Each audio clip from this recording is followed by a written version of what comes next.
Hi there, this is Sanjeev Arora here. Welcome to my channel.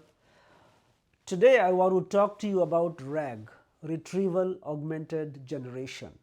So RAG is an architecture pattern which allows you to use AI, the power of AI, against your documents. So let's say you are a large company and you have thousands of documents. How do you use the power of AI, the power of large language models against these documents? How do you extract intelligence out of these documents? How do you embed the knowledge of these documents into your AI workflows? So that's exactly what RAG does. So let's dive into it. Okay, so I'm gonna leave a copy of this deck in the description so you can download it. So let's get started. So this is the agenda. We'll talk about RAG, the architecture pattern, how it works, and some pointers on how to measure the effectiveness of your RAG application. So as I said, right, RAG allows you to use AI against your thousands of documents, okay? Because these large language models, they have knowledge about the world. They have knowledge about based on the data they were trained on. But they don't know anything about your business. They don't know about anything about the way you work. They don't know anything about the tasks you do, the way you do them. So RAG basically is this pattern where you can use AI against your documents. And why is RAG important? It's important because large language models hallucinate sometimes, right?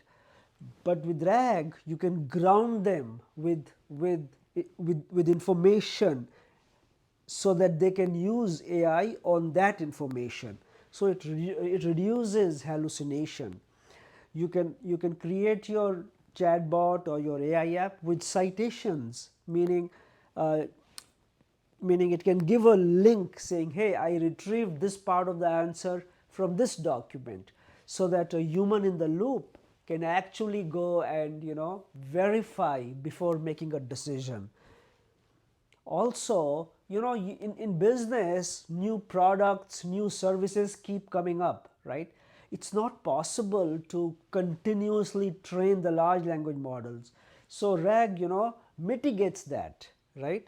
So you can download this deck, but I won't talk too much about the other benefits. Now, this is how you measure the effectiveness of RAG. So just some definitions. So let's say this is your body of documents, right? And for a particular user query, these are the relevant documents that your RAG application must retrieve. But it actually retrieved these, right? So how do you measure the effectiveness of your RAG application? Three things: precision, recall, and F1 score. So you can download it and read it later, but precision is about, of all the answers retrieved, how many were correct, right? Right? And then recall is like remembering, of all the correct documents, okay, how many were retrieved, right? So these are two important things, and I'm going to use them, but this is just getting the definitions behind us. All right, I'm going to come back to this slide again, but at a high level, right? In a RAG AI application, a user enters a query, the query is converted to a embedding. That embedding, a retriever does a search based on the query, and then the results come back, and then it's re-ranked, and then it's sent to the AI, it's sent to the large language model, and then the AI works on that and generates answer. I'll come to this, but this is at a high level, the RAG query flow. So a RAG architecture has two parts. The first is, which is a one-time thing, or it happens periodically, maybe every 3 months or every 4 months or 6 months, right? You take all your documents, okay, Okay, you take all your documents, one document at a time, you break it into chunks. Okay, so if you have a 500 page one PDF, you break it into chunks, and there are different ways to break it into chunks, but you got to break it into chunks, and then you use an embedding model to convert these chunks into embeddings. Okay, so this is done by an embedding model. Chunk, its respective embedding. Essentially, you are creating chunk embedding pairs. Okay, and here it's the embedding model coming into play, not the large language model, the embedding model. These pairs, the chunk embedding pairs, are stored in a database. It's called a vector database. So that's the ingestion process. Now in RAG, in a query process, when a user is actually using it, he's going to enter a question. Okay, it's going to enter a question. The query will be converted to an embedding using the same embedding model, and then there's going to be a, based on this embedding for the query, it will do a search against the vector database and return certain chunks, these chunks, which will be added to the query and passed to the large language model, and the large language model will generate the answer, right. So this is high level. All right. So let's talk about the chunking process over here. So this is very important because the quality of your RAG solution will depend on it. There are several methods to chunk based on your use case, and some of them I've put over here. I won't go into details too much, but sometimes you can chunk by paragraph, sometimes you can chunk by the number of words. Sometimes if your documents have a lot of images, you have to separate them. So this is an important part of the RAG process, where in a scientific manner you basically break your documents into relevant chunks. Unfortunately, there is no one formula. You have to just learn and learn and experiment and move forward. All right, now this is the different search methods. So okay, so we are here, the search methods. Once you have a vector database, there are two search methods you need to be aware about. One is keyword search, one is vector search, or it's also called semantic search. So we'll talk about these two methods. Okay, and then I'm going to talk about hybrid search. So we are over here. Okay, keyword search, what it does is, it's like a, in your documents you do a control F. It's like a smart control F. It does a text match. Okay, but it's not just a basic control F. It uses a statistical method like TF-IDF or BM25, where it also looks at other things like the number of word count in a document and some synonyms, things like that, right. So it's, think of it as a smart control F, and the key point is it's not working on embeddings, it is working on text. So that's why it's called keyword search.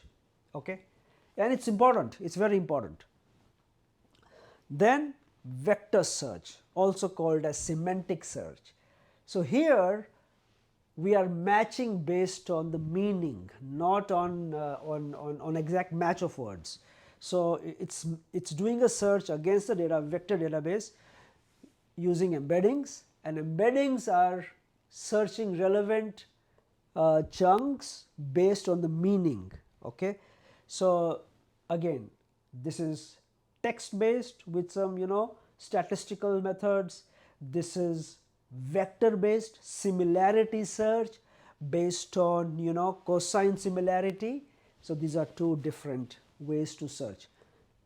Search similar meaning chunks, search chunks which have keyword match. Hope that is clear. this we spoke about.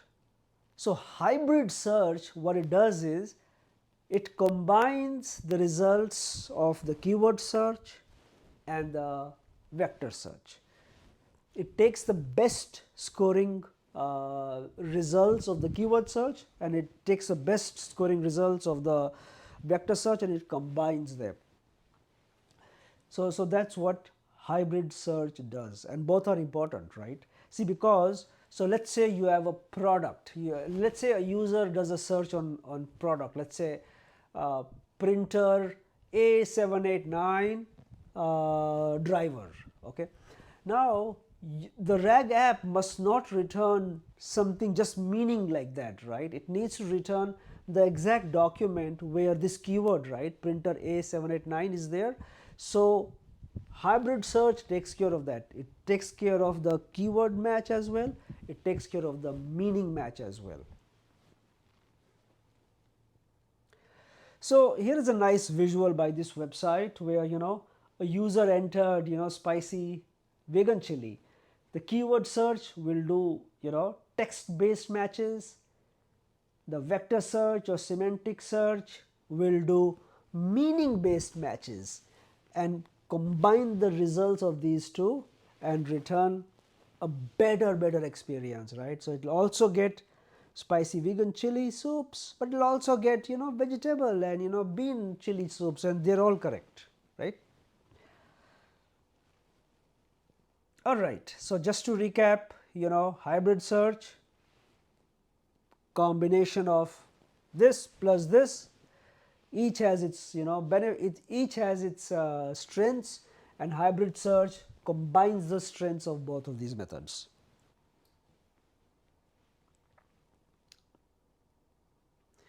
Okay, so now the last step is re-ranking. Okay, so now hybrid search gets a bunch of results.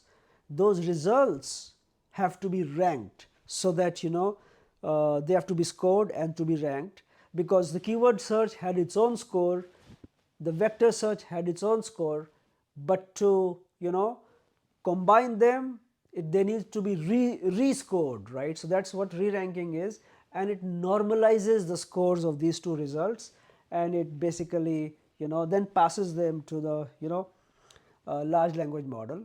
Okay, so yeah, so let's get back over here.